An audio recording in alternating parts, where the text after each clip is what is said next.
మనం alcoholic liver disease గురించి తెలుసుకుందాము.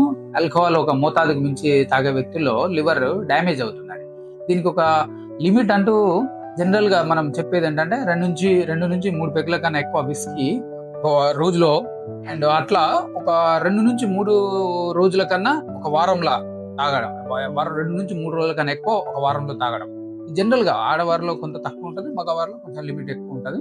బట్ 2 నుంచి 3 పెగ్ల కన్నా ఎక్కువ, 2 నుంచి 3 సార్ల కన్నా ఎక్కువ ఒక వారంలో తాగుతారంటే ఖచ్చితంగా లివర్ కు డ్యామేజ్ అయ్యే అవకాశం, అది నెలల నుంచి సంవత్సరాల కన్నా ఎక్కువ తాగుతుంటే మాత్రం లివర్ కంపల్సరీ డ్యామేజ్ అయ్యే ఛాన్సే ఎక్కువ. అది లివర్ సిరోసిస్ కాజ్ చేస్తుంది. దీనికి ఏం సేఫ్ లిమిట్ అంటూ ఇంత తక్కువ తాగుతాయి అని లివర్ ఏమి ఉండదు. Even any amount of alcohol is injurious to liver అండి. దీన్ని మోతాదు మించి తాగే వ్యక్తులు మాత్రం లివర్ ఫైబ్రో స్కాన్ అనేది కంపల్సరీ ఒకసారి చెప్పించుకొని లివర్ లో ఎంత డ్యామేజ్ ఉన్నది అనేది కంపల్సరీ ఒకసారి చూపించుకోవాలి. దాన్ని లివర్ ఫైబ్రో స్కాన్ ఏం తినకుండా వస్తే మా దగ్గర ఎవ్రీ థర్డ్ ఫ్రైడే చేస్తామండి. ఇదేంటంటే లివర్ నాన్ ఇన్వైజివ్ అంటే సింపుల్ ఓపీడీ ప్రొసీజర్, స్కాన్ ద్వారా లివర్ యొక్క హెల్త్ ఎలా ఉన్నది, ఈయన ఎంతవరకు మందు తాగడం వల్ల లివర్ ఏమైనా డ్యామేజ్ అయిందా, ఎంత కండిషన్ ఇప్పుడు ఎంతవరకు డ్యామేజ్ అనేది మనం తెలుసుకోవచ్చు.